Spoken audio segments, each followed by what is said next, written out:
the president-elect.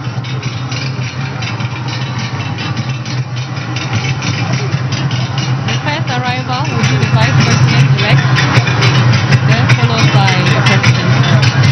Precisely.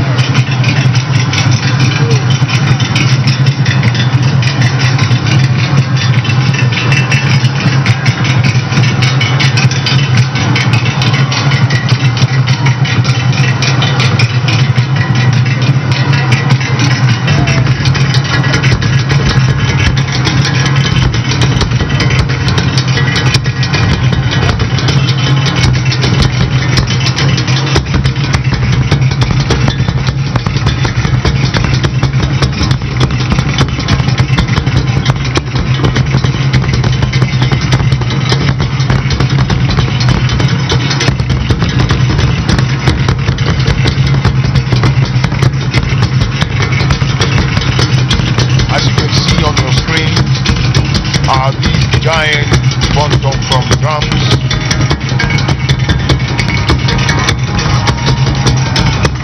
sounding out the rhythm of Ghana. And now we have on our screens the police mounted squadron escorting, I believe, the vice president-elect to the ground. The crowd is ecstatic. The noise here is deafening, but it is all for happiness and for joy. We are witnessing a momentous occasion. Ghana having its first female vice president.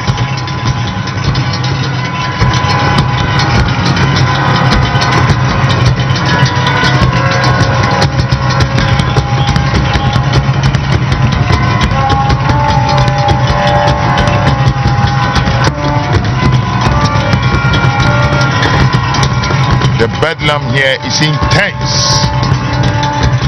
It is intense. There is much joy, happiness, excitement, all in readiness for what we are about to witness. And security is also in full force. We have various security personnel deployed to ensure the total safety and security of personnel.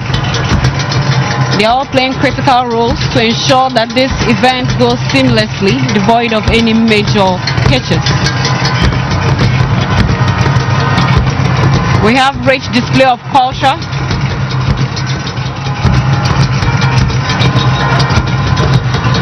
I believe that is... And that is DSP Mary Agamba. She's in charge of the police mounted squadron. Invited guests arriving now is the president-elect of the Republic of Ghana, His Excellency John Dramani Mahama. Shall we all wave our flags to welcome him?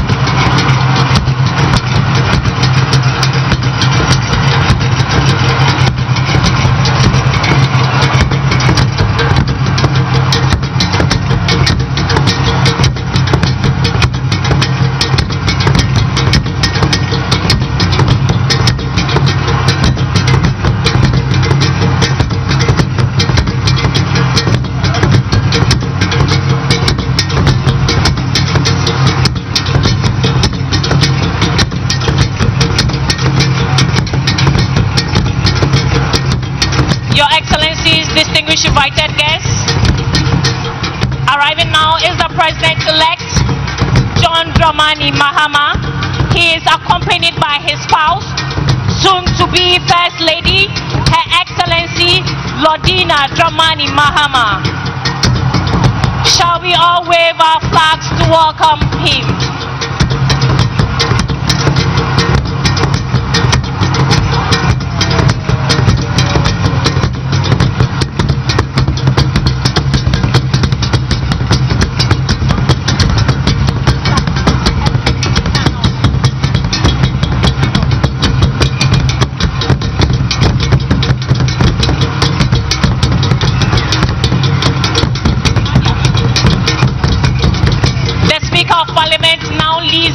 entourage into the Chamber of Parliament here at the Black Star Square.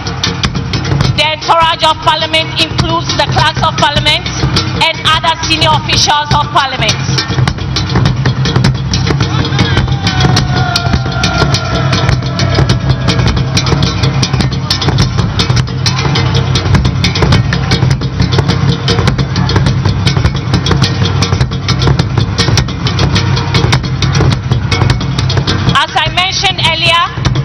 We will soon enter the Chamber of Parliament, and so the Speaker of Parliament will shortly take over.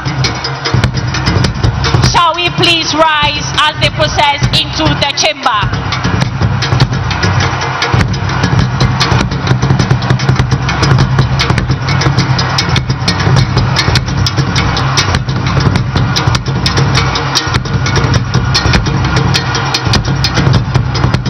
To announce that only accredited photographers and media personnel are allowed at the designated places on the square.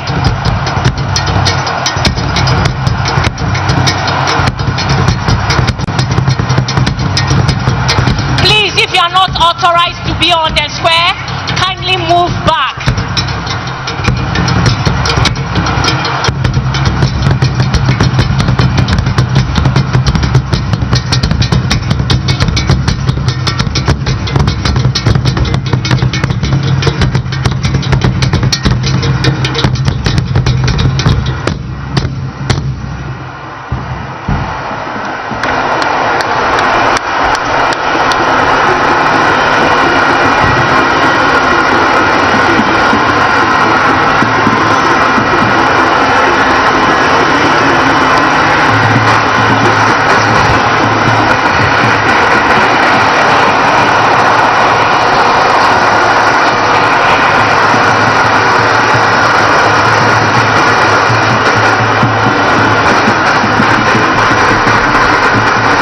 Honorable members, you may now resume your seats.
Members,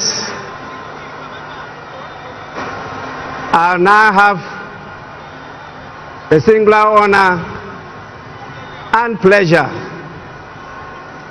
to invite Her Ladyship, the Chief Justice of the Republic of Ghana, to administer the oaths to the President-elect and the Vice President-elect.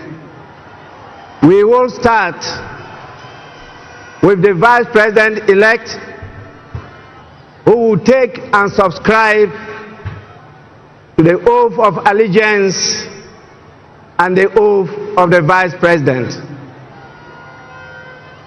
Your Ladyship, the Chief Justice, you may now do so now.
Excellency, first the oath of allegiance. Kindly say after me. I, Professor Nana Jane Oboko Ajiman, do in the name of the Almighty God swear. Do in the name of the Almighty God swear. That I will bear true faith and allegiance. That I will bear true faith and allegiance. To the Republic of Ghana. To the Republic of Ghana. As by law established. As by law established. That I will uphold. That I will uphold. The sovereignty and integrity of Ghana. The sovereignty and integrity of Ghana. And that I will preserve. And that I will preserve. Protect. And defend. The Constitution. The Constitution of the Republic of Ghana. Of the Republic of Ghana. So help me God. So help me God.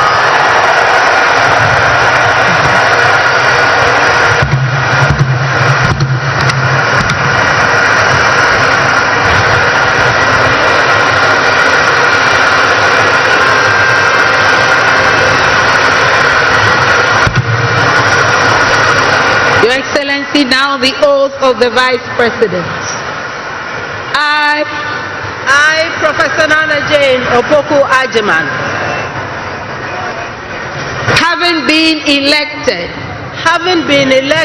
to the office of Vice President of the Republic of Ghana, to the office of Vice President of the Republic of Ghana, do in the name of the Almighty God swear. Do in the name of the Almighty God swear. That I will be faithful. That I will be faithful. And true. To the Republic of Ghana. To the Republic of Ghana. That I will at all times. That I will at all times. Preserve.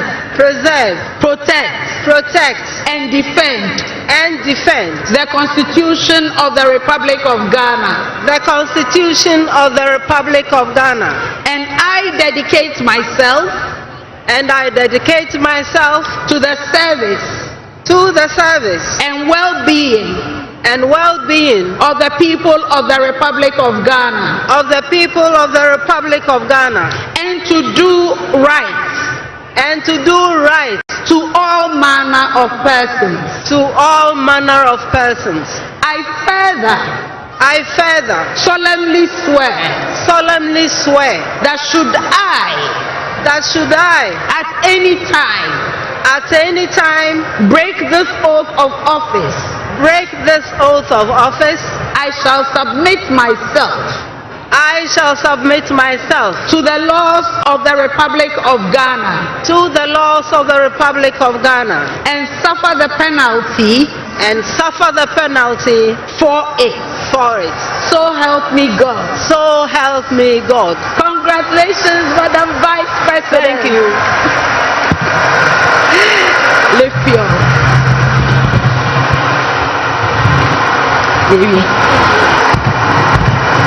Honorable members, the Vice President of the Republic of Ghana shall now sign the oath book.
Yeah.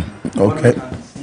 Yeah. She's almost done signing the oath book after the oath had been administered to her, and we can safely say that for the first time, Ghana has a female vice president, Her Excellency Professor Nana Jane Opoku-Agyeman, being helped by the Chief Justice also signing the same oath book as well, and the Judicial Secretary is also in short. There is also the Clerk of Parliament, who had quite a day in the early hours, just a couple of hours ago. And so, Her Excellency, congratulations are in order.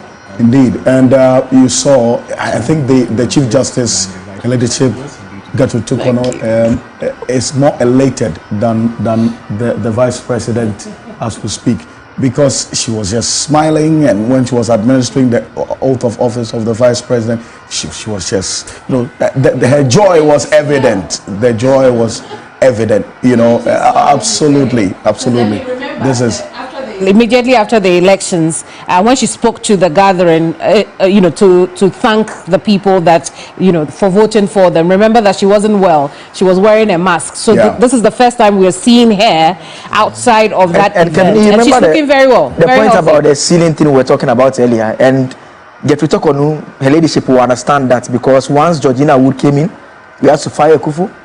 Then Nineba came in between, then she also came in. And so that kind of gives the idea that she's taking a seat for the very first time. And if I'm not mistaken, you could also tell from the Chief Justice's voice when she was saying, congratulations, Madam Vice President. Point of the joy. Absolutely, she seemed to have been proud, for the fact that, this is our very first female Vice President. Absolutely, and history has been made. And look at how gorgeous, majestic she looks in that seat. Oh goodness, it's so beautiful. The very first female Vice President. Your Excellency, you may now proceed to do so.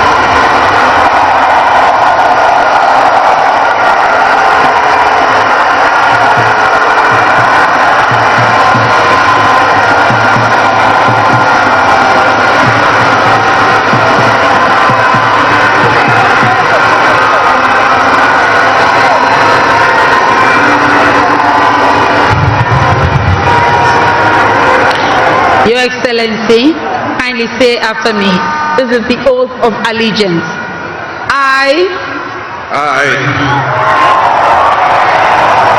Your name? John Dramani Mahama.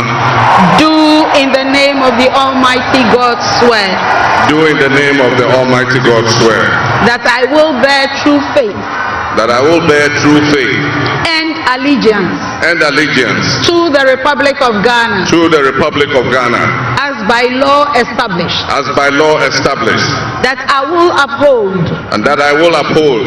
The sovereignty. The sovereignty. And integrity. And integrity. Of Ghana. Of Ghana. And that I will preserve. And that I will preserve. Protect. Protect.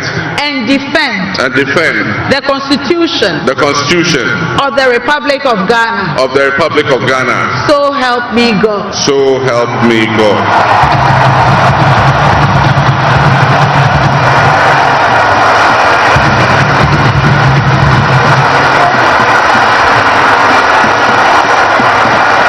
Your Excellency, now the presidential oath.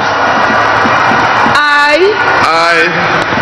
John Dramani Mahama, having been elected to the high office of President of the Republic of Ghana, do in the name of the Almighty God swear. Do in the name of the Almighty God swear. That I will be faithful. That I will be faithful. And true. To the Republic of Ghana. To the Republic of Ghana. That I will at all times. Preserve. Protect. Protect. And defend the Constitution of the Republic of Ghana, and that I dedicate myself to the service and well-being of the people of the Republic of Ghana, and to do right to all manner of persons. I further solemnly swear that should I at any time break this oath of office, I shall submit myself to the laws of the Republic of Ghana, and suffer the penalty for it. So help me God. Congratulations, Mr. President. Let me be the first.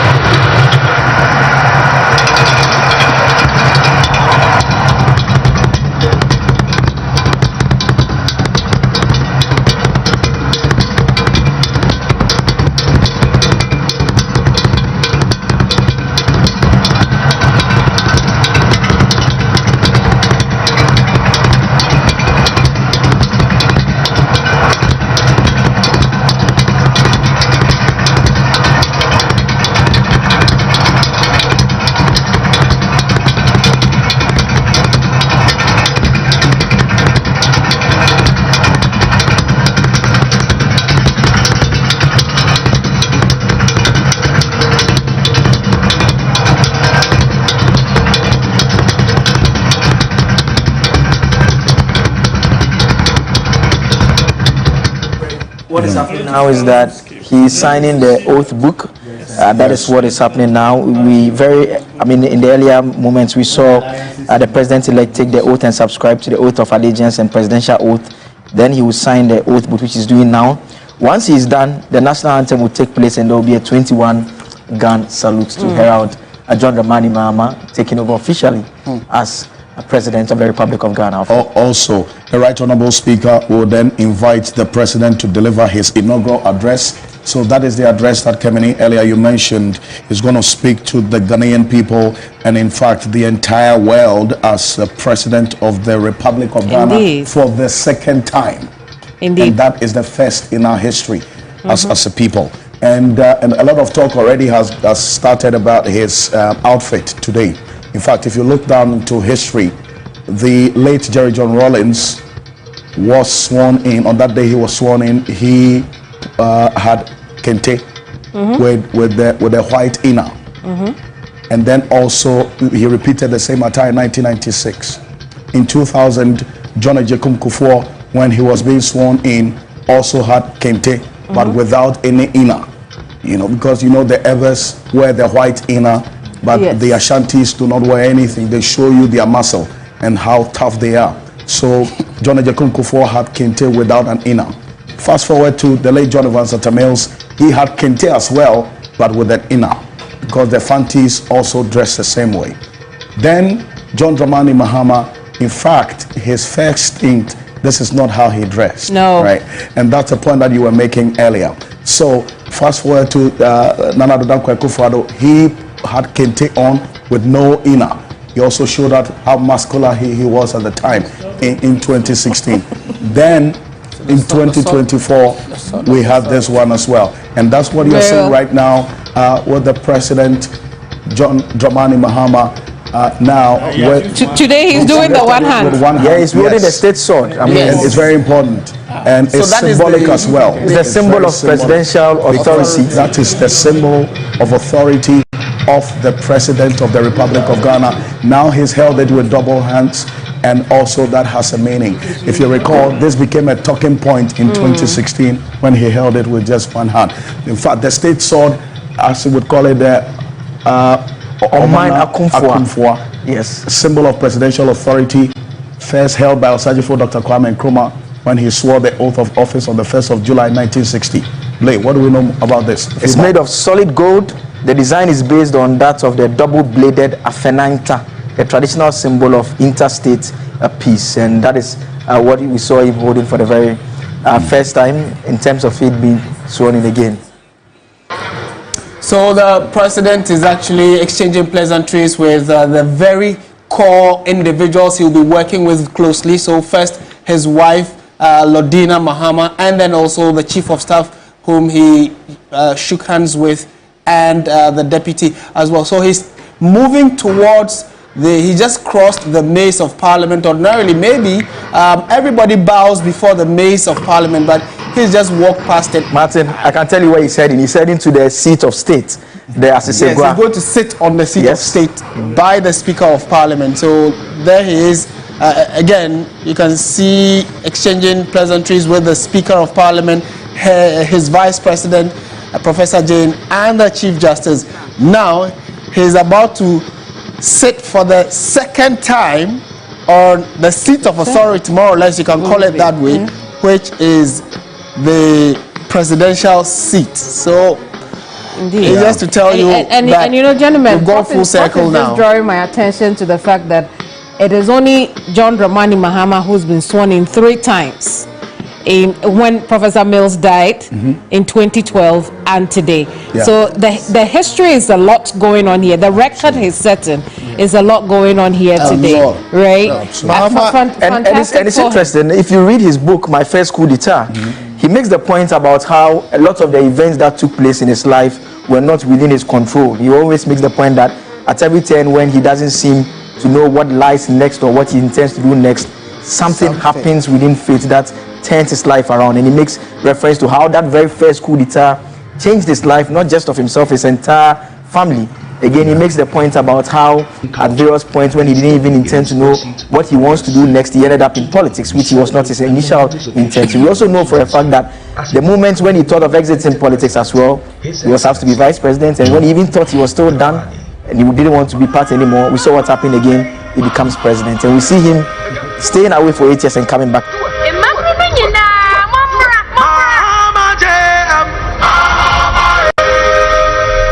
A true nation builder, committed to forging a brighter future for all Ghanaians.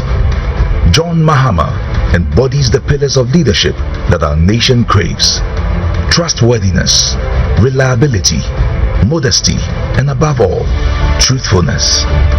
From the moment he stepped into the political arena, John Mahama has demonstrated an unwavering commitment to the people of Ghana. His approachable demeanor, paired with his genuine concern for the needs of the Ghanaians,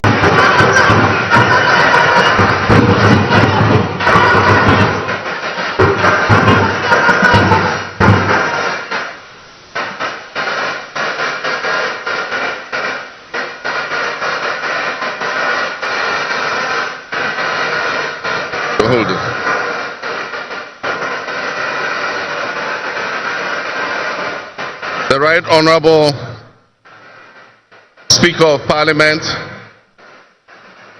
Honorable Members of Parliament,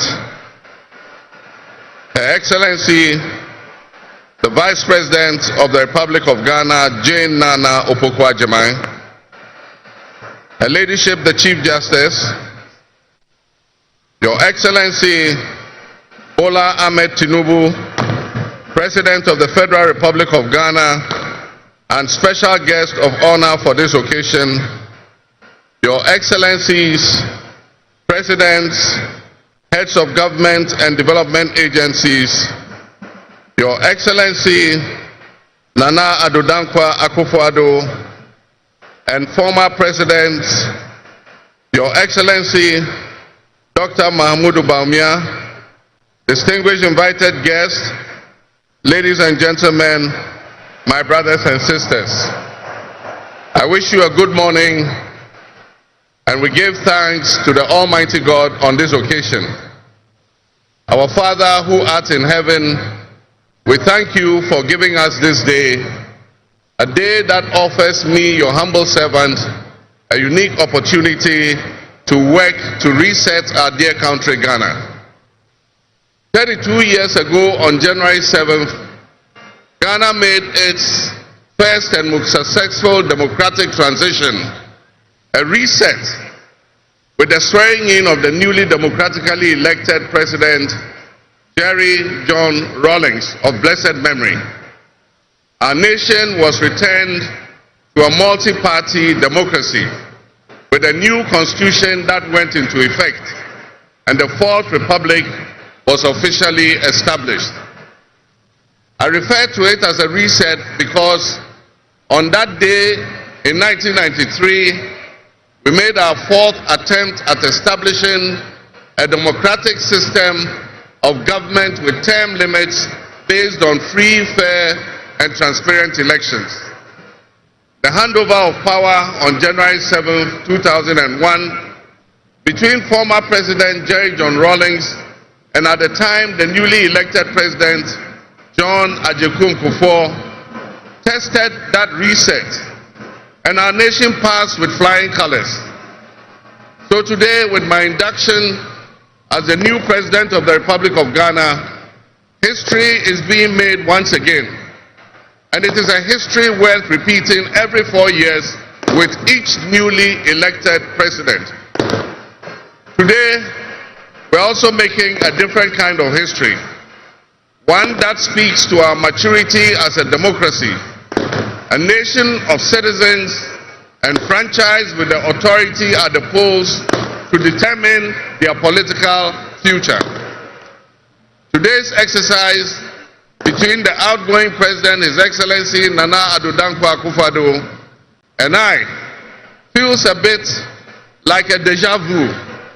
That is because 8 years ago to this day, on January 7, 2017, we shared this same space and performed this same transitional exercise.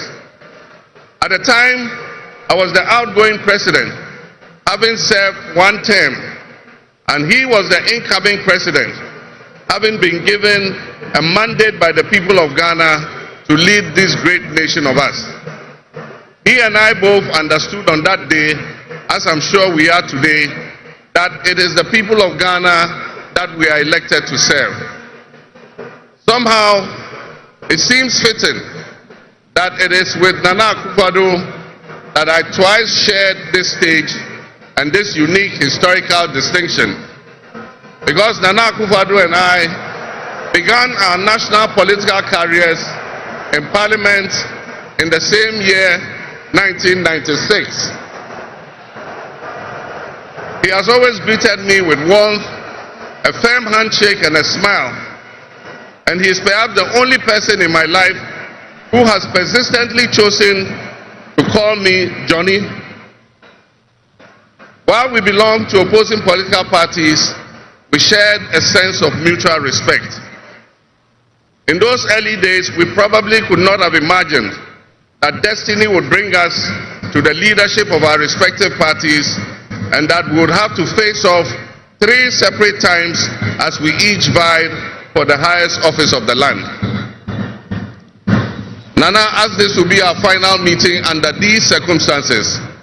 And as I look back on the journey we have traveled together, 2 much younger men who entered Parliament together with a full head of black hair, and you with the same bald head and round eyeglasses, I have to say that you have, without exception, been a worthy opponent. I extend my warmest wishes to His Excellency, the former Vice President, Dr. Alhaji Mahmoud Bawumia. It was a grueling campaign, and we gave it our all. Your sportsmanship in making an early concession eased tensions and contributed to the early conclusion of the electoral contest. I wish you all the best in your endeavors. My brothers and sisters, the world in which Ghana exists today, as I begin this presidency, is not the same world in which we have lived under other presidencies.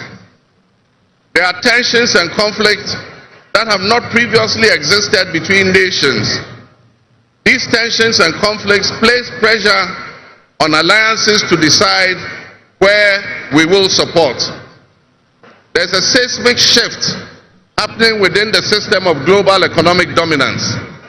Whereas the G7 nations, United States, the United Kingdom, Canada, France, Germany, Italy, and Japan once provided the highest percentage of the world's GDP, over the last decade, that number has been steadily dropping.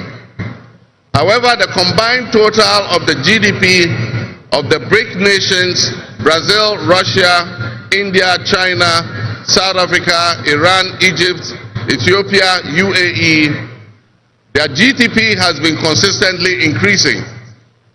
In 2023, for instance, the G7's combined total of world GDP was 30%.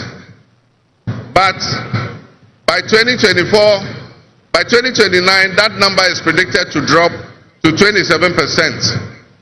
In 2023, the BRICS percentage of world GDP was 37.3%. And so what does this mean to us in Ghana? What could it mean to our economy? Where do we fit in this geopolitical maelstrom? Technology such as artificial intelligence has taken us to new heights, opening up the potential for national, financial, and personal security issues that we are not yet able to imagine. One example is the use of misinformation and algorithm manipulations on social media platforms to sway a particular group's sentiments towards or away from something. Now more than ever before, we need to strengthen our ties with our neighbors to ensure that we're working together to keep our sub-region safe. We stand in solidarity and work in alliance with all our neighbors in the sub-region. Recognizing the history of our borders, we also acknowledge that on the other side of our country's borders are our family members. They may be Ivorians, they may be Togolese, they may be Burkinabes, they may be Nigerians or Malians, but they are also Akans, they are Kasinas, they are Guans, they are Ewes, they are Nzemes, they are Hauses, they are Moshis and Gurmes, because we are all part of one another, one big family. With the increase of the climate crisis, and as the waters grow warmer, melting the Arctic ice and permafrost, there's a greater likelihood for viruses that have been frozen and thought to be extinct for decades, perhaps even centuries, to begin to spread and create another global pandemic. The changing climate conditions, increased population density in urban areas, and mass international travel are enabling existing viruses to spread and mutate at a faster and faster rate than they did before. This is a serious challenge. Let us not forget the toll that the past epidemics of viruses like Ebola, COVID, and Mpox have taken on the families and communities and medical infrastructure in several of our neighboring countries and in the sub-region. Let us also not forget how swiftly and completely the COVID pandemic brought the entire world to a screeching halt. My government will be working diligently to strengthen our public health systems while monitoring the global health situation so that when, and not if, but when the next pandemic or epidemic occurs, the loss of lives in Ghana will be minimal. The larger world exists around us and to some extent within us. While we cannot and should never use it as an excuse to stray from the direct and immediate needs of Ghana for the well-being of our citizens, we must also bear in mind that the affairs of the world, if we care to shape, lessen, avoid, or even at the other end of things, maximize the effect they have on us. My brothers and sisters, barely a month ago, we held historic elections that have caused dramatic shifts in our political landscape. I feel greatly honored that you, my compatriots, considered me worthy of receiving such an unprecedented and overwhelming mandate to steer the affairs of our beloved nation at this critical time in our history. The magnitude of this victory in the presidential elections and the gains that were made by my party, the National Democratic Congress, in the parliamentary elections naturally and justifiably resulted in great joy and celebration across our country, Ghana. But celebrations, no matter how justified, and how well earned must be supplanted by discernment, sobriety, and deeper insights into why we received this kind of mandate in the first place. By voting as you did on December 7th, the Ghanaian people conveyed a powerful message, yet often overlooked by us politicians. This message was powerfully emphasized by a giant of American political history, President Ronald Reagan, when he declared at his inauguration some 40 years ago that governments have no power except that granted by the people. While Ghanaians take great pride in our thriving democracy, they are deeply dissatisfied with the quality of governance over the years and have openly voiced that dissatisfaction through the decisive actions that they undertake at the elections. Our people also understand that democracy is not just a token adorned with periodic elections followed by pomp and pageantry with the establishment of a new government. They expect that if democracy is celebrated as a superior means of governance, then its outcomes must be more tangible and benefit them in their individual lives. Any honest introspection and reflection on the pulse of our nation would reveal that many within our population do not feel that they have benefited from or partaking in this democratic dividend. Where people buffeted by severe economic crisis and hardships, and in the last few years we have lurched from crisis to crisis. But there is hope on the horizon. Today should mark the beginning of a new opportunity. An opportunity for us to make a difference in our governance and our economic management. We shall reset our dear nation, Ghana.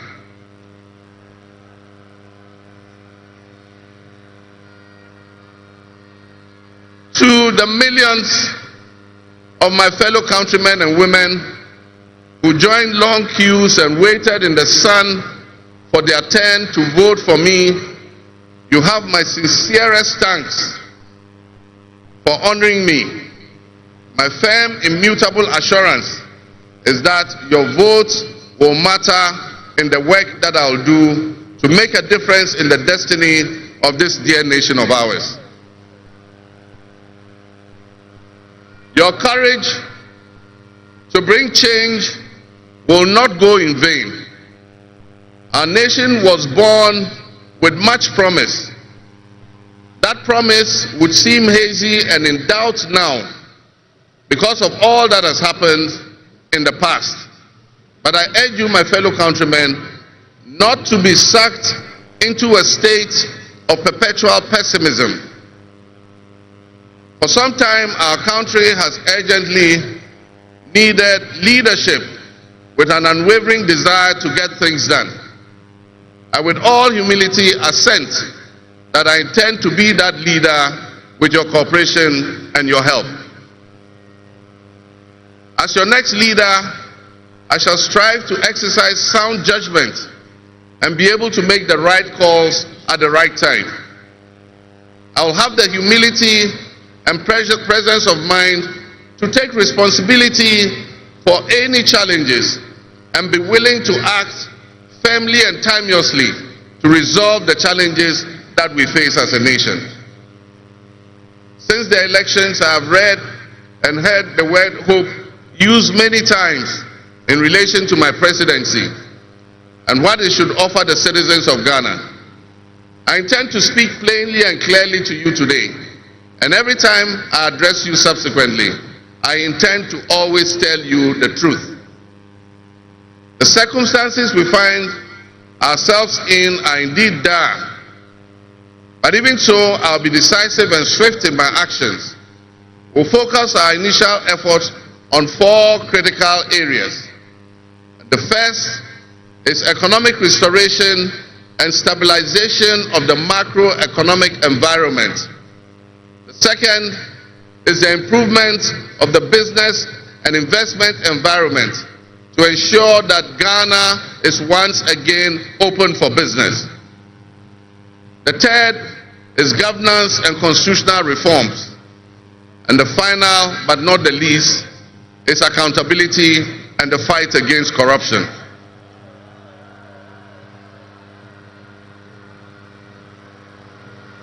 My brothers and sisters, actions have always spoken louder than words. With that in mind, I have entered into a covenant with you, the good people of Ghana, in which I have enumerated 26 actions that I'll take within my first 120 days. There is reason for hope, and there is every reason for hope. But we must also have faith, because faith empowers us to trust the things that will happen. With faith, you believe what you know, and that is why we need faith to be able to achieve our reset. We need a reset with the faith we have in our country and our leadership. We need a reset with the faith we have in our institutions. We need a reset with our faith in our dear nation Ghana. And by that I mean in all of us, because all of us are Ghana. You are Ghana and I am Ghana. All of you seated here today, Ghanaian citizens, you are Ghana. The people who you are with or near you as you watch this on television, in your homes, or listen on radio, or follow on social media are what we call Ghana. I ask that we enter into the covenant with the Ghana we all love and the good people of our country who make up this dear nation. And I ask that you envision a Ghana that you want to live in, a Ghana that you want to leave behind to your children and your grandchildren. What can you do to help build that better Ghana that we all strive for? What behaviors, what attitudes and mindsets can we reset? We need a reset, and we have faith in Ghana's ability to overcome, excel, and be so successful with this reset that it will be difficult to imagine a time when that was not the case. As we stand at this momentous crossroads in our nation's history, I am honored and humbled to accept the mantle of the President of the Republic of Ghana. Today we celebrate a new administration and herald an unprecedented era of opportunity and transformation. With Nana, Jane, Opoku-Agyeman by my side, we are poised to embark on a journey of progress and inclusivity, united in our vision for a more prosperous Ghana. This day is particularly special for us and for every Ghanaian who dreams of a society where barriers are shattered and ambitions are realized. With the inauguration of Ghana's first female vice president, we have turned a significant page in our history. Nana Jane's ascension to the high office is not merely a personal triumph. It symbolizes our collective commitment to fostering a nation where gender equality and female representation are cherished and amplified. This is a powerful testament to the power of diverse voices to shape the future, voices that have the courage to soar beyond our traditional confines. My brothers and sisters, together as we look to the horizon, we reaffirm our dedication to breaking the glass ceiling that has long hindered many from reaching their full potential. Governance that reflects all segments of our population strengthens our democracy and enriches our conversation. We stand committed to enacting policies that empower women and ensure that the door of opportunity is opened wide for our youth and our women, regardless of their background. Together we'll galvanize our efforts to create a society where every Ghanaian can dream, believe, and achieve without any restraints. Remember that great leadership is not defined merely by the offices we occupy, but by the legacy that we leave for future generations. My administration, along with my Vice President, Nana Opokwajiman, will prioritize inclusivity, accountability, and innovation, forging pathways that would lead to the upliftment of all of our citizens. I'm profoundly grateful for this moment, a cornerstone in our journey towards a brighter future for Ghana. In this resounding victory, I see a clarion call, particularly from the youth of Ghana, a generation that is brimming with potential and dreams that are waiting to be realized. This moment is a powerful affirmation that your voices matter, that your aspirations are valid, and that your future must be our priority. We're committed to translating your hopes into action and creating opportunities for education, entrepreneurship, employment, and empowerment. Our policies will be tailored to sustain innovation and foster industry that engages today's young minds and equip them with the skills needed for tomorrow's challenges. Together with the private sector and captains of business, we will create decent and well-paying jobs. As we embark on this new chapter, I assure you that our decisions will champion diversity in all facets of governance, ensuring that every Ghanaian, regardless of your ethnicity, your gender, your age, your religion, or any background, will have the opportunity to contribute to our nation's story. Ghana's youth represent the heartbeat of our democracy. Their ambition will drive our policies as we strive to create an inclusive, equitable society where everyone has a seat at the table. Our vision hinges on the introduction and implementation of a 24-hour economy. We envisage an innovative and vibrant 24-hour Ghanaian economy, which will also be anchored in agriculture and agribusiness. This innovative approach would unlock potentials that have long remained dormant, enabling us to harness the energy and creativity of all our people. Just imagine a Ghana where our markets are alive and bustling at all hours of the day, with responsive public services accessible at all times, such that businesses can operate flexibly to meet the diverse demands that they are subjected to.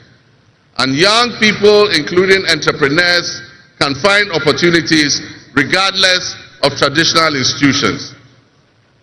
The 24-hour economy model will also bolster job creation for the young people, stimulate local industry, and attract foreign investments, and allow us to build resilient communities and a sustainable future.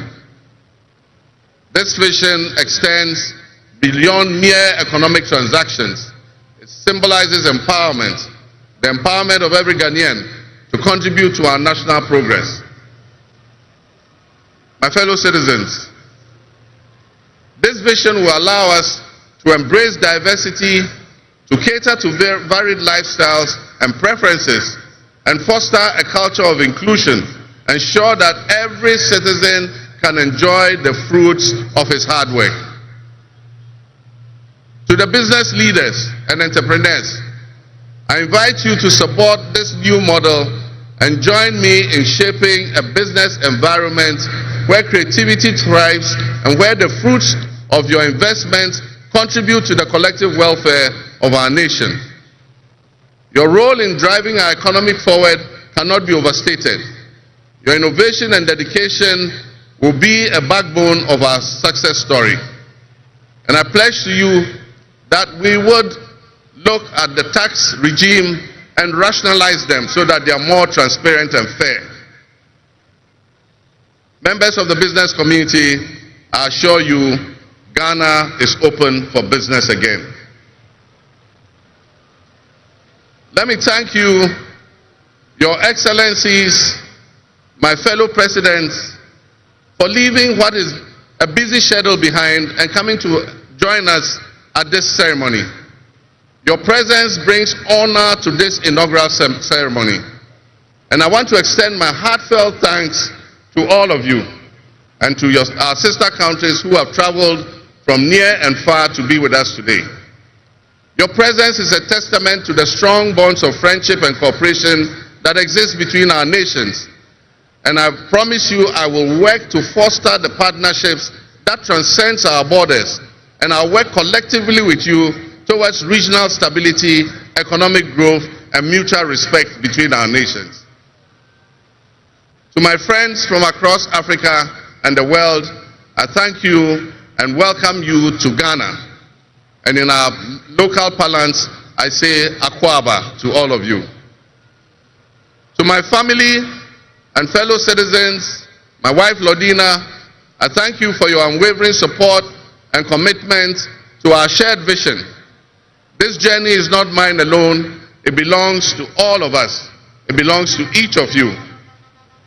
Let today be the dawn of a new era of hope, an era of job creation, an era of accountability, an era of institutional strengthening and resilience, and an era of unparalleled potential for all Ghanaians.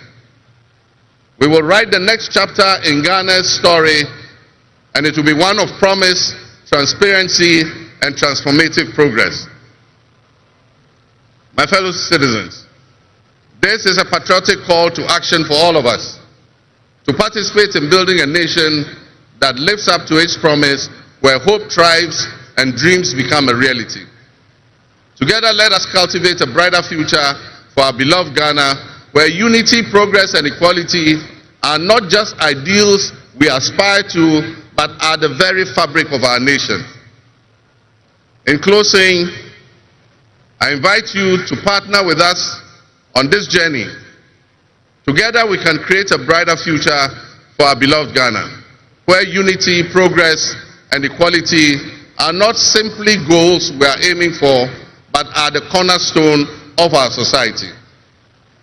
Let's work hand in hand to foster these values and strengthen our nation for everyone. My fellow citizens, our invited guests, I thank you very much. May God bless our homeland Ghana and make our nation great and strong. I thank you.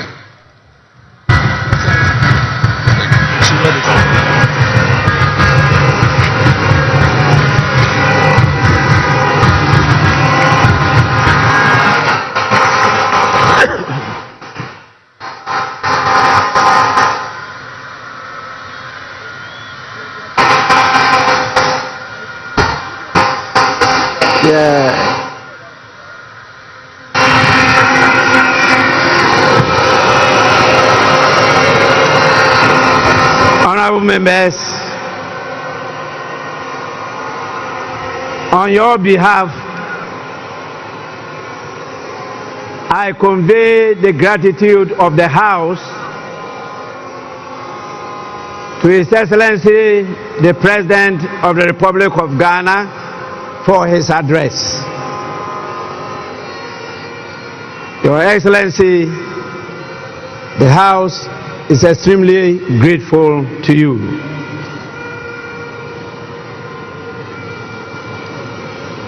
Honorable members, may now we have the presence of our special guest of honor in the distinguished personality of His Excellency Bola Ahmed Tinubu, the President of the Republic of the Federal, I should say the Federal Republic of Nigeria. It is my honor to now invite him to deliver his address. Your Excellency, you are welcome to do so now.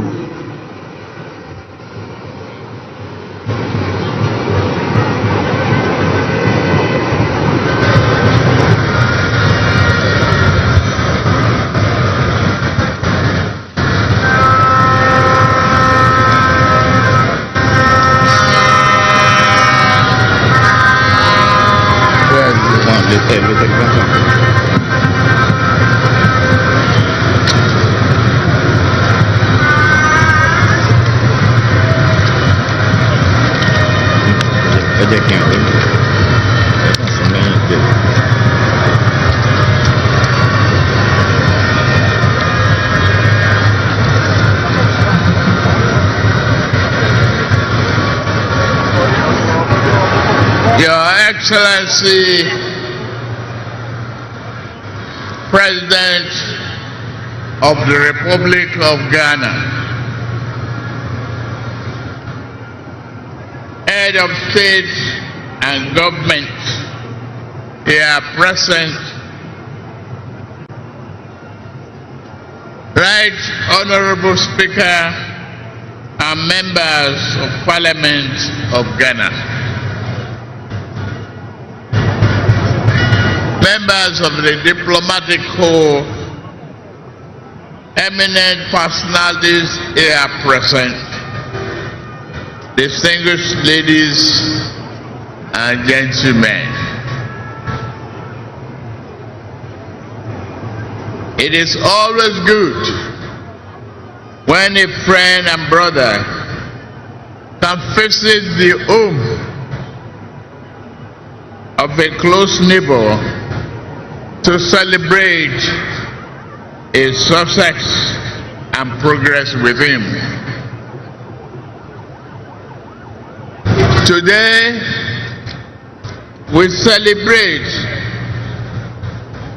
African democracy as Ghana and our beloved people mark the transition from one democratic government to another. This moment does not merely symbolize another milestone in the evolution of Ghanaians' democratic society. It further demonstrates that in West Africa,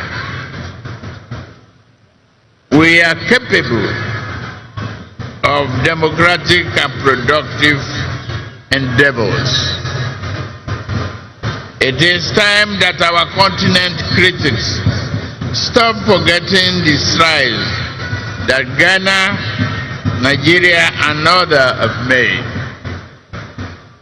We need not prove ourselves to them. We have nothing to prove to anyone except ourselves. We will lift our nations out of poverty and build strong and resilient economies for our people. Today, I am here not only as the President of the Federal Republic of Nigeria, but also as an African in resolute support of Ghana and our people.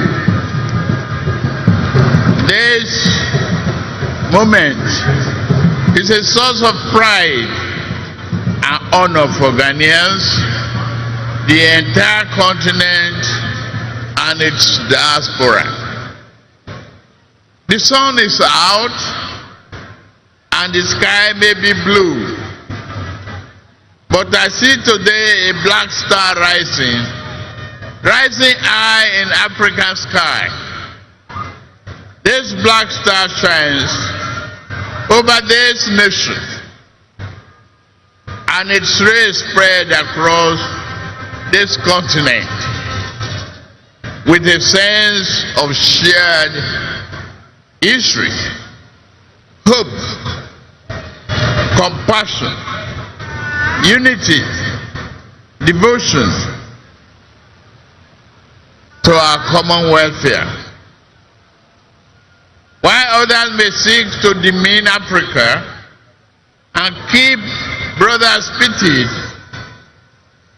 against brothers, that shining star reminds us of who we are.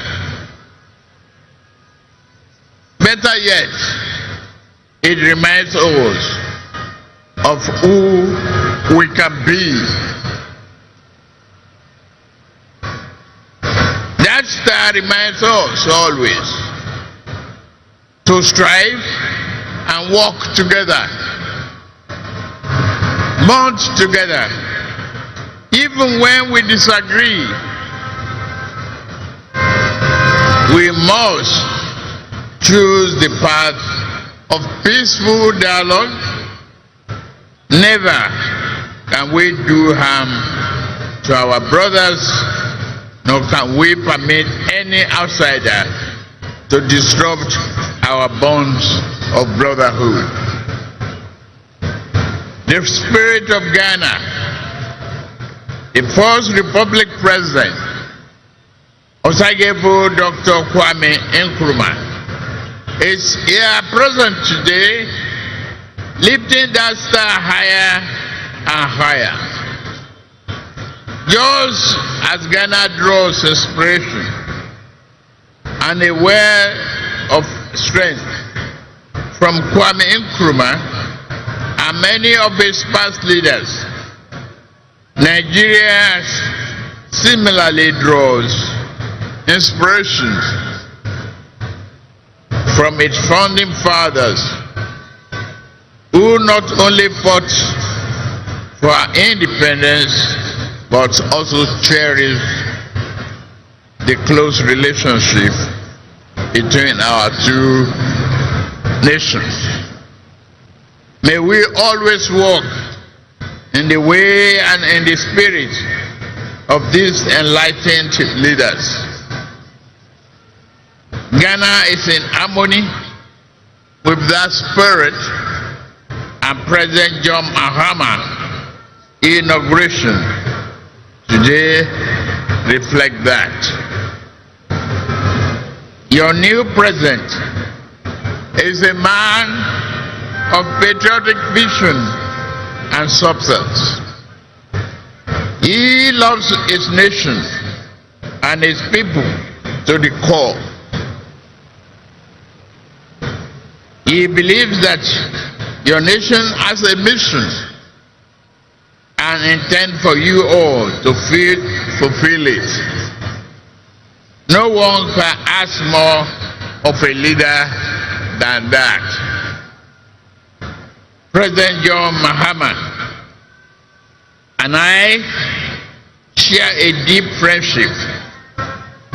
My dear brother, I am here to walk with you. You know you can count on Nigeria's support at any given time. You call on me. We are your brothers and sisters. We shall always be there for you.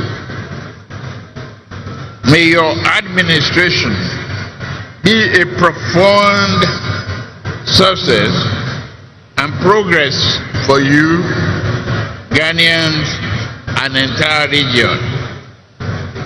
I am confident that new government under the leadership of President John Mahama will work with Nigeria to strengthen this powerful bond, leading to greater shared progress, prosperity for the people of our two nations. I have no doubt that your administration will bring about positive change and progress. Your accession to the power should also mark a new and invigorating momentum in pursuing sub-regional and integration and progress. With laser focus, we can tackle our people's most pressing problem of poverty, youth unemployment, instability, insurgency, and many other problems hampering our desired progress. May Ghana's democracy continue to grow stronger. May progress and prosperity be your portion. Let us all look forward to a future filled with hope, opportunity, and progress. God bless Ghana and its beloved people. God bless Federal Republic of Nigeria and its beloved people. God bless ECOWAS. God bless our beloved Africa. I thank you for your kind attention. God bless you.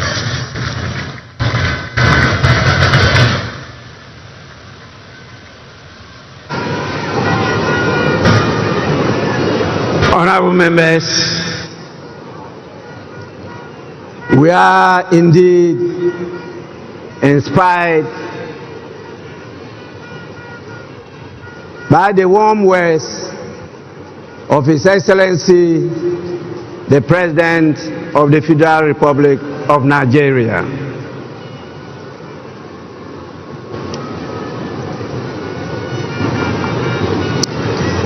I now have the honor to, on your behalf, invite the visiting heads of state and former presidents to congratulate the President of the Republic of Ghana.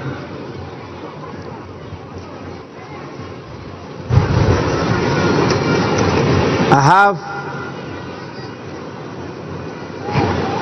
a real tall list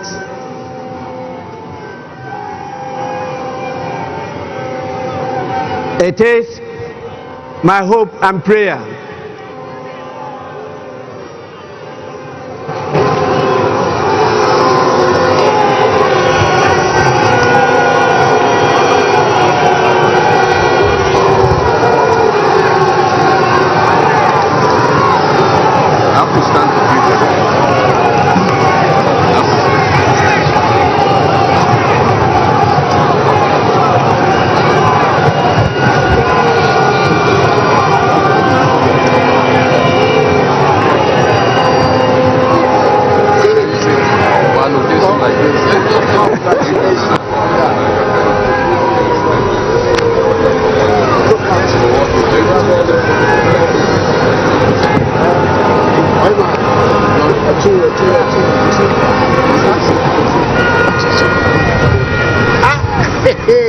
twice elected in my kingdom.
16 years of state.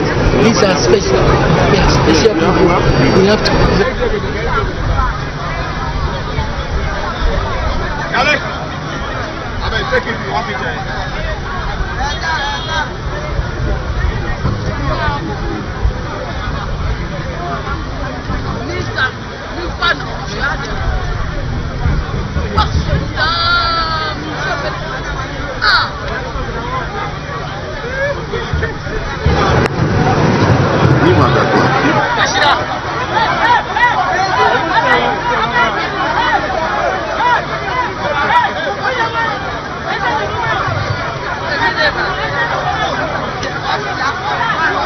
As highlighted by the President and our special guest of honor, His Excellency Ahmed Bola Tinubu of the Federal Republic of Nigeria. Now, what else? What is the next on the agenda? Because very soon we will witness. Honorable members, I will now, on your behalf, call the names of our distinguished dignitaries, the heads of states and presidents from various countries, to come to congratulate His Excellency the President of Ghana. And I will start with our special guests, the President, the Commander-in-Chief, and the Head of State of the Federal Republic of Nigeria, the person of His Excellency Bola Ahmed Tinubu, to lead in this whole exercise. Your Excellency, you may proceed to do so now.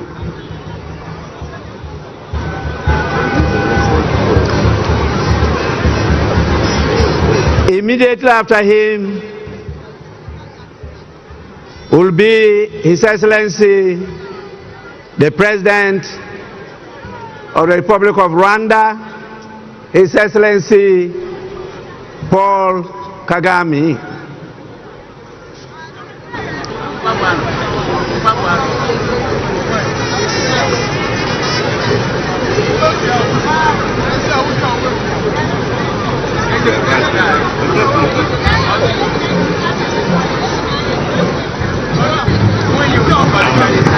Congratulations.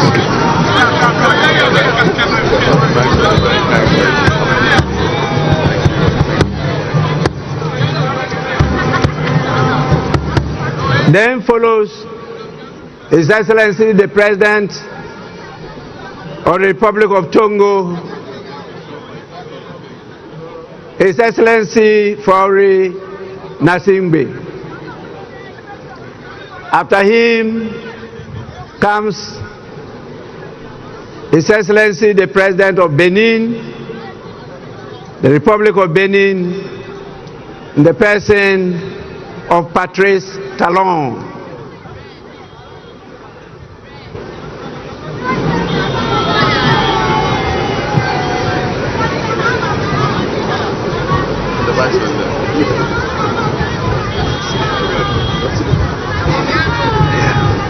Bon Benin. That's it.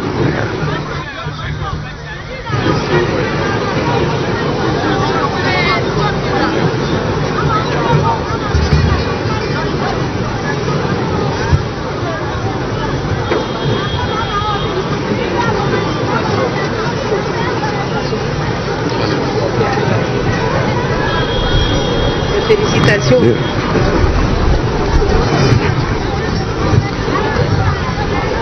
Then follows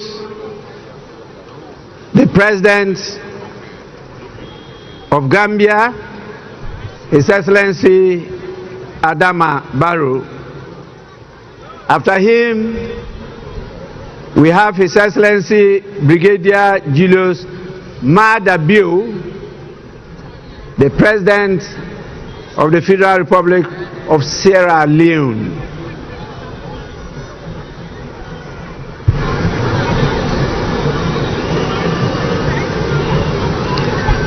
Immediately follows His Excellency Felix Antoine Tshisekedi Chilombo, the President of the Democratic Republic of Congo.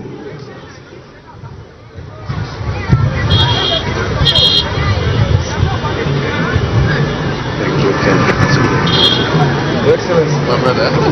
Thank you very much. Thanks for coming.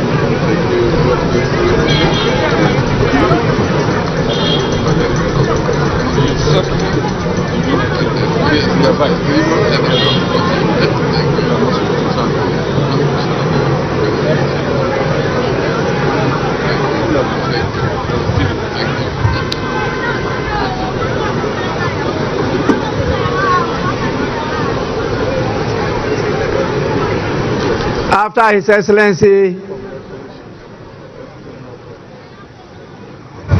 thank you, the President of the Democratic Republic of Congo, we have His Excellency Umaru Sissoco Embalo, the President of the Republic of Guinea-Bissau. After him follows the President of the Republic of Cabo Verde, His Excellency Jose Maria Neves. Hello, madam. Thank you very much.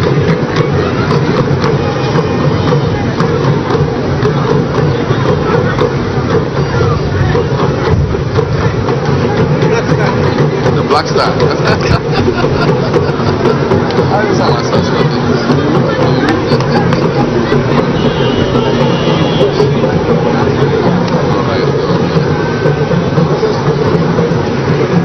After the President of Cabo Verde, we have His Excellency William Samoei Ruto, the rural boy, who is the President of the Republic of Kenya. I went to his farm, Beautiful farm.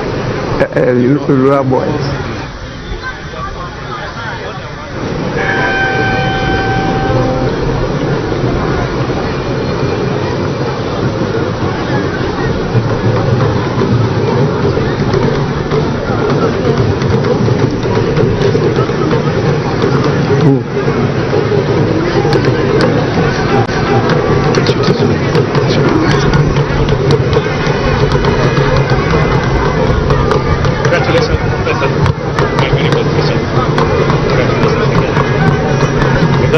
The rural boy. Thank you very much. You're welcome.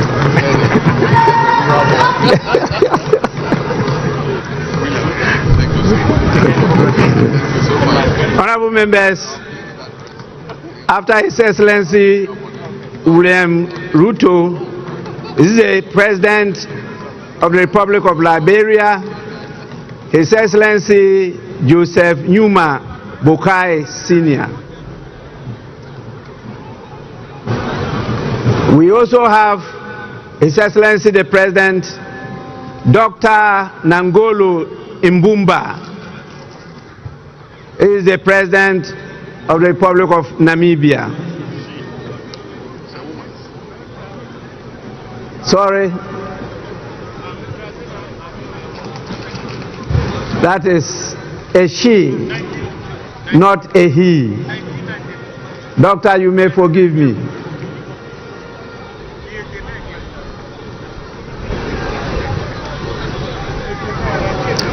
After Her Excellency,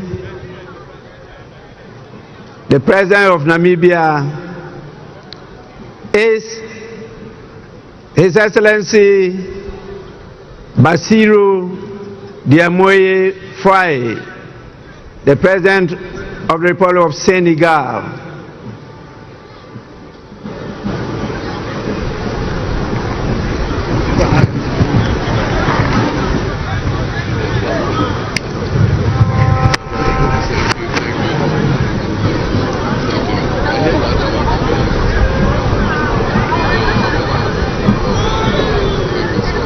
Madam,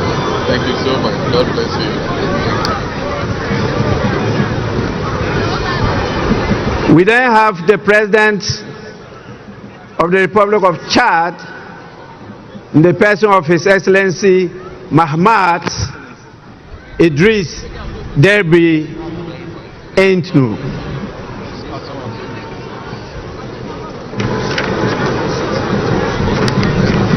After him, we have the President of the Republic of Botswana, His Excellency Duma Gideon Boku.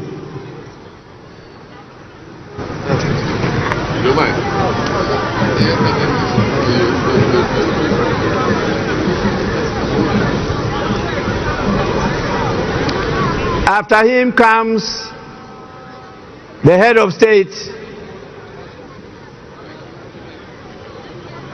of the strong people of Burkina Faso, His Excellency Captain Ibrahim Traore.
Members, the full meaning of Burkina Faso means strong men and women of integrity.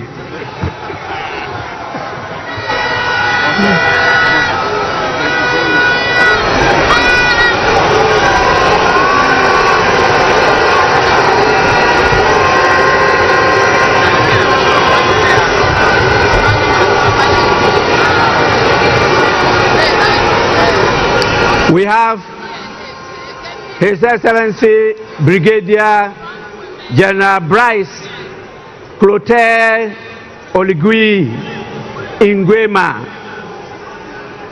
the President of the Republic of Gabon. After him, we have His Excellency Mamadi Doumbouya, who is the President of Guinea-Conakry. And after him, we have the Prime Minister, Abdoulaye Maïga. He's the Prime Minister of Mali.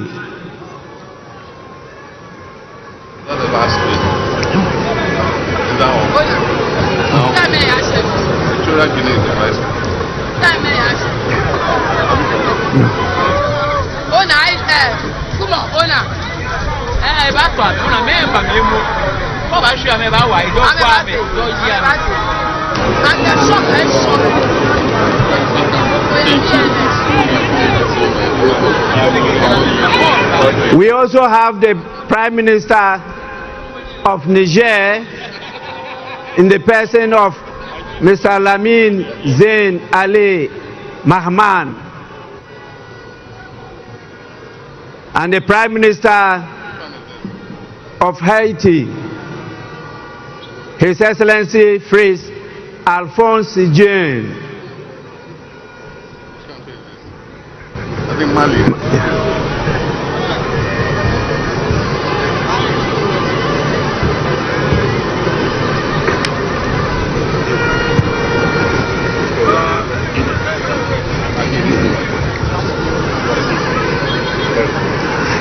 Get it.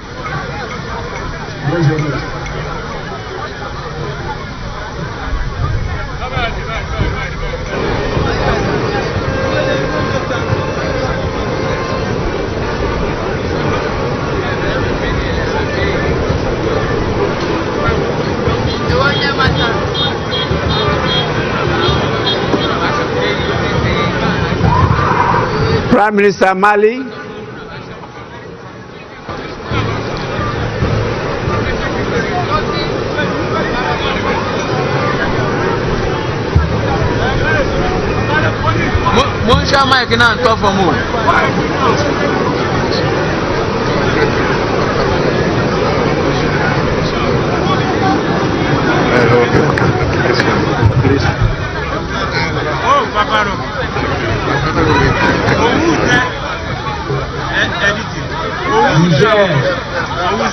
Prime Minister of Niger.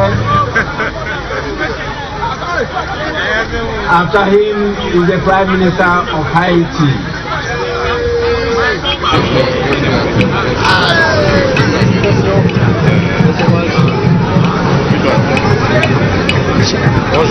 Bonjour, ça va? Bienvenue. Merci beaucoup.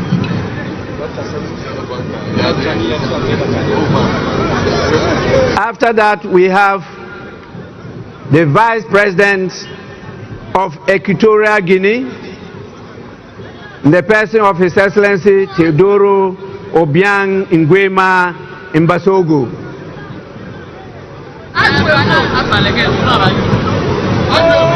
Then follows the Vice President of Uganda,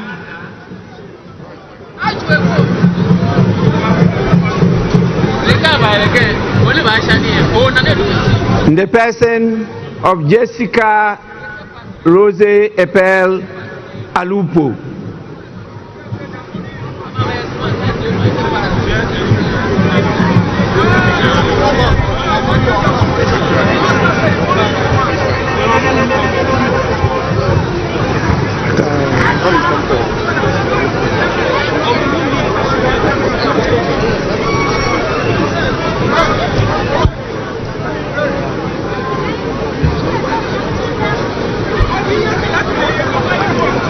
We have the Vice President of the Republic of Tanzania, His Excellency Dr. Philip Isdor Mpango.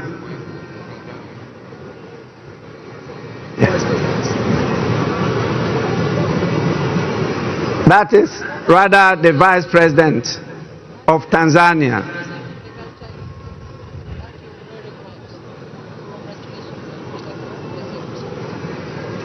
We also have with us the Vice President of La Côte d'Ivoire. Greetings from President Museveni.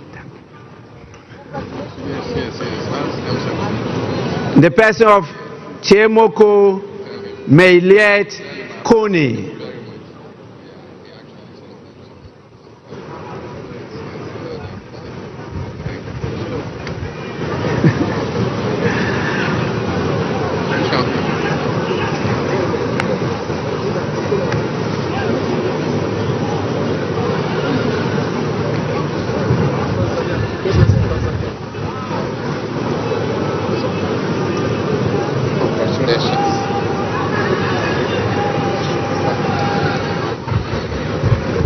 Tanzanite. Thank you. Good to see you. Good to see you. She's fine. She sent her down. La Côte d'Ivoire.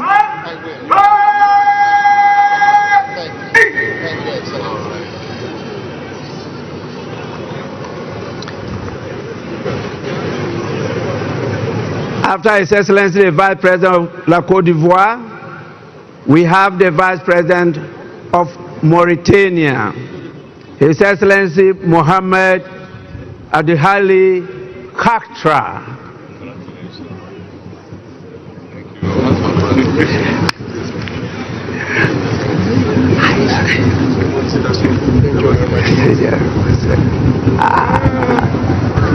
Congratulations.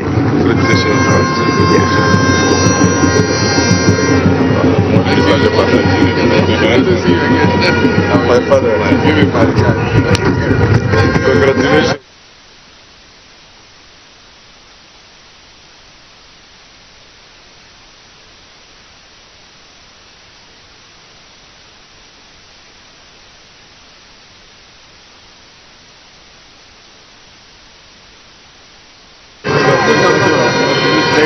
Thank you. the Vice President of Mauritania, How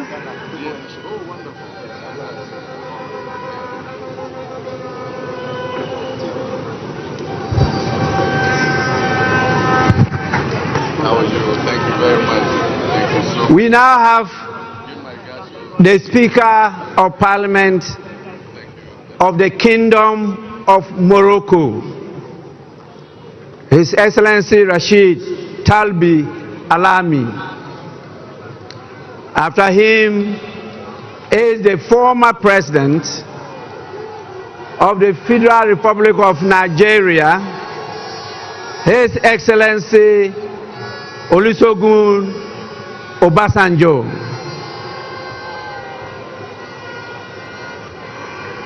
Together with his younger brother, the former President of Nigeria, His Excellency Goodluck Ebele Jonathan.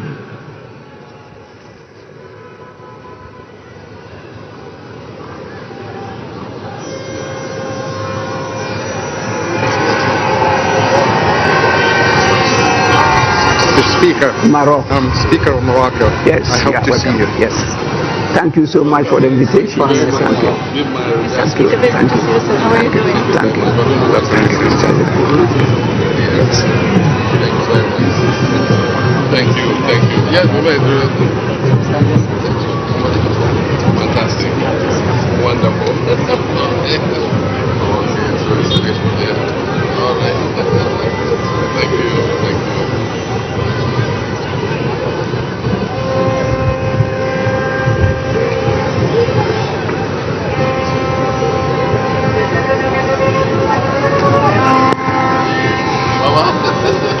Thanks for coming, thanks for coming.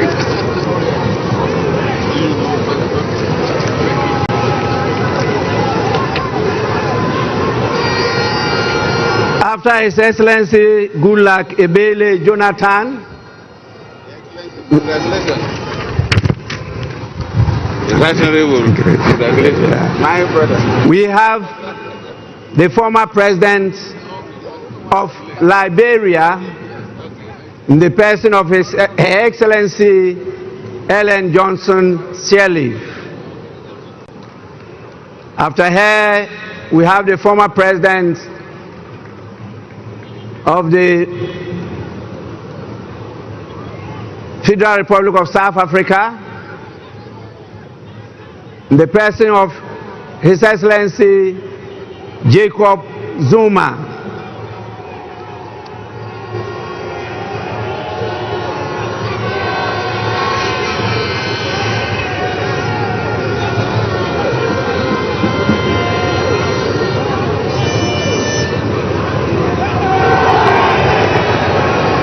After the former President of South Africa, we have the former President of Germany, His Excellency Christian Wolff.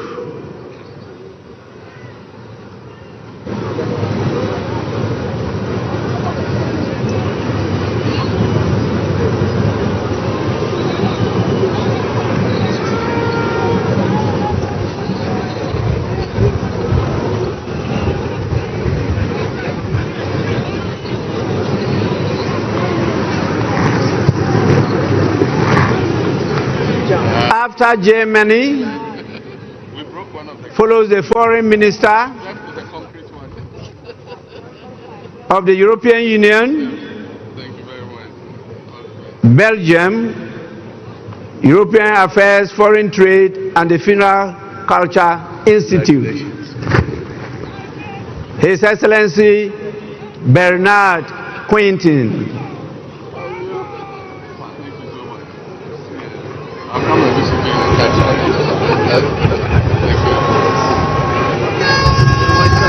Chairman. Thank you very much. Thanks for coming. Mr. Chairman. Yes. Good to see you, Speaker. Thank you very much. Thank you very much. After the Foreign Minister of EU, we have the Senior Minister, His Excellency Jane Jacques Broyer, of Congo Brazzaville. Well done, well done. All the best for your administration. After Congo Brazzaville, we have the Minister for Africa, the United Nations, the Commonwealth and Human Rights of United Kingdom. Speaker? Yes. In the person of Lord Collins of Highbury. Yes, that's right. Thank you. Thank you so much. We have to start with. After him comes the Minister for Defense of Zimbabwe, Honorable Opa Michinguri Kashiri.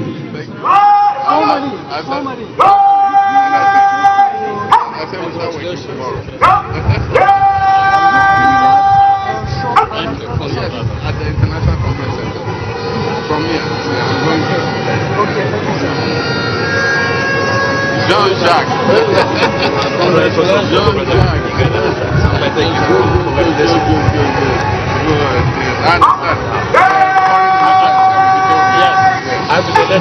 President Baumia.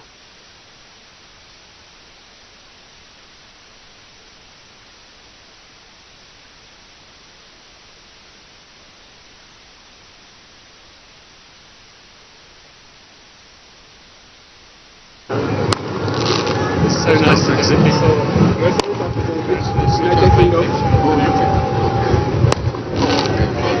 Look at you. Good to see you. Good to see you. Good to see you. Good to see you. Congratulations on your recollection. Being a wonderful ambassador. We're all proud of it. I thought you stayed longer.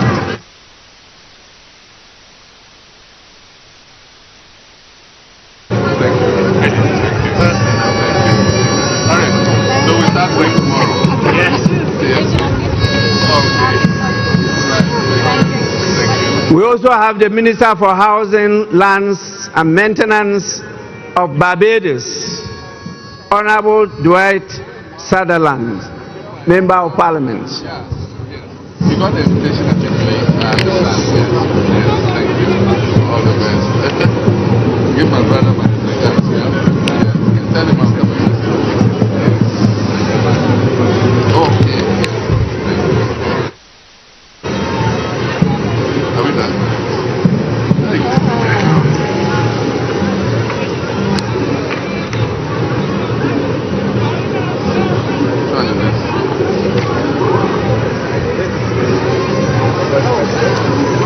From Prime Minister Mayor Barbados. Greetings from Prime Minister. Yes, sir. Thank you very much.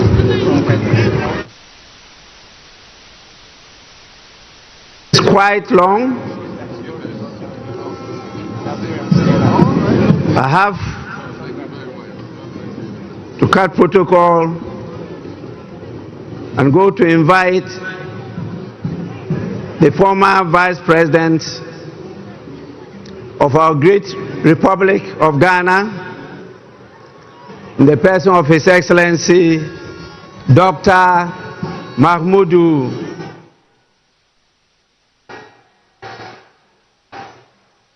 Baumia. At the end, we invite Lordina, and then also maybe Chairman of Council of Elders and the General Secretary. It's a long list.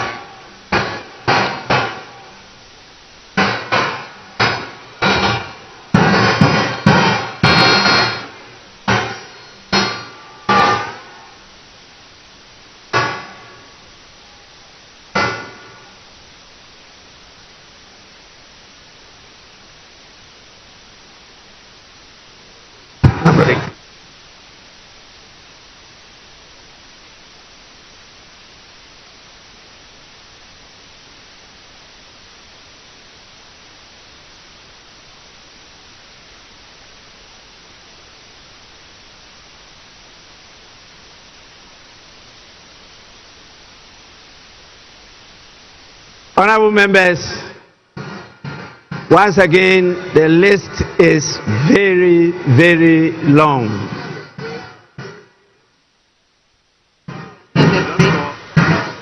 I will now invite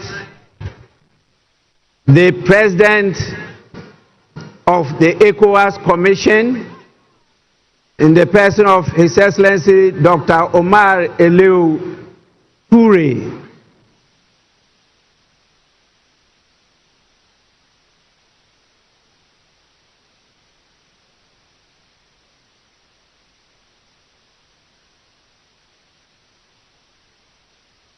We have so many special envoys and ministers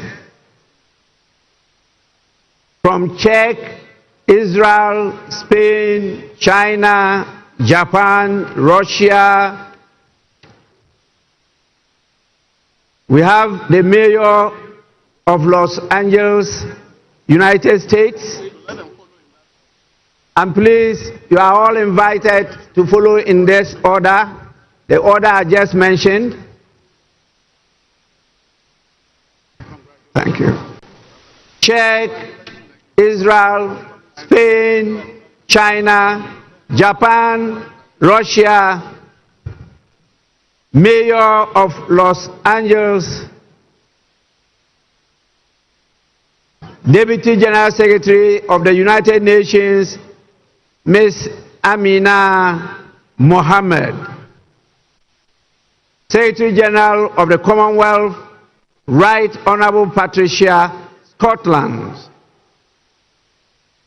the African Union Commission Chairperson, Special Envoy, His Excellency Wamikele, and we have the Honorary Consul General for Nigeria and Ghana of Belize, Dr. Ifeanyiku Ifede.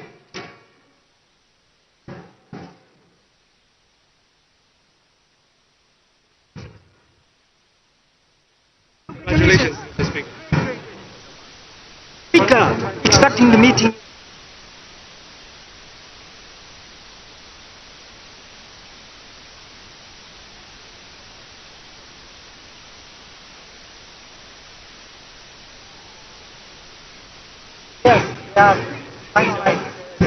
We have the former Prime Minister of Ethiopia, the Secretary General of Climate Vulnerable Forum, Pan-African Parliament, the President himself, His Excellency Chief Fortune Zephania Charbura. We have the African Development Bank. The President of the African Development Bank is here himself. We have the Vice President of the World Bank in charge of Western and Central Africa. Then the ECOWAS Bank for Investment and Development, the President and Chairman of the Board of Directors, our own Dr. George Ajekum Donko. We have the United Bank for Africa, Chairman of the group, Mr. Tony Elumelu, and we have the Ambassador of Bahamas,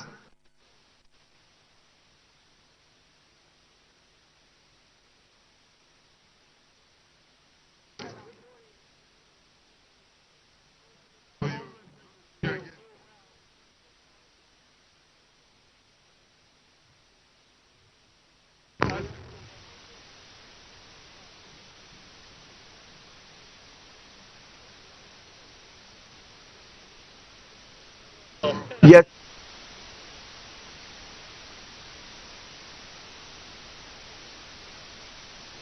We have the President of the Secretary General of the United Nations Office for West Africa and the Sahel, Mr. Leonardo Santos Simao, and the Deputy National Secretary Advisor to Sheikh Khalid bin Ali Al Khalifa of Bahrain.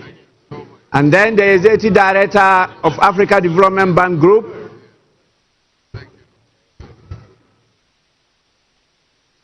And we have the Vice President for Africa, International Bank for Reconstruction and Development, Usman Diagana.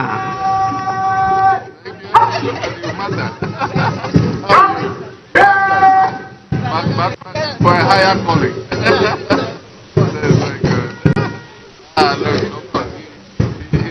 You don't have a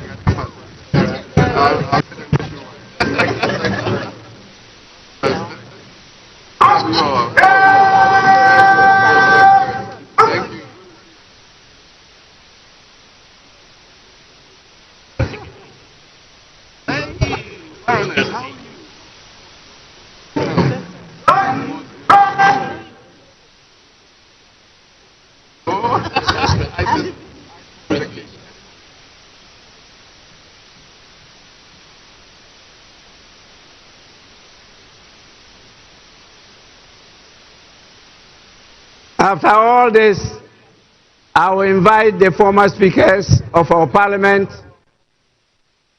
They may come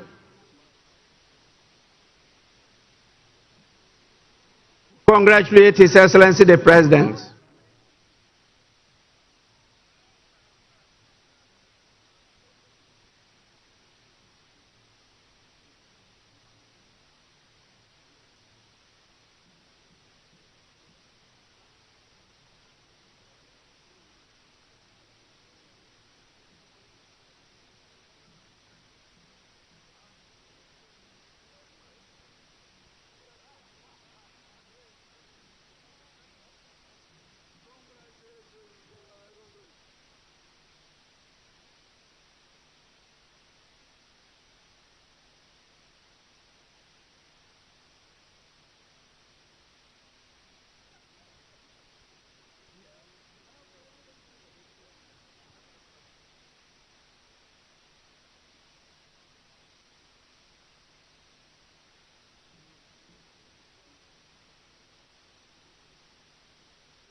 I am compelled by the situation, not only time constraints, but the exhaustion of all gathered here,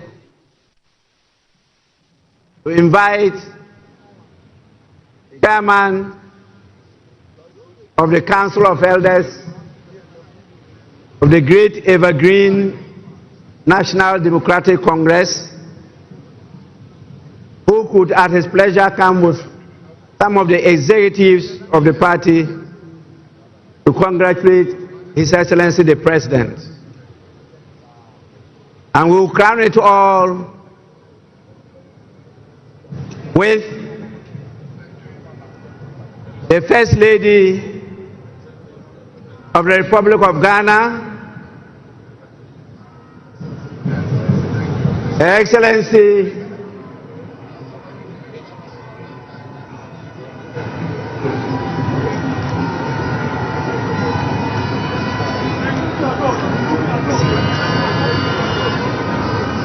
Excellency Lordina Mahama.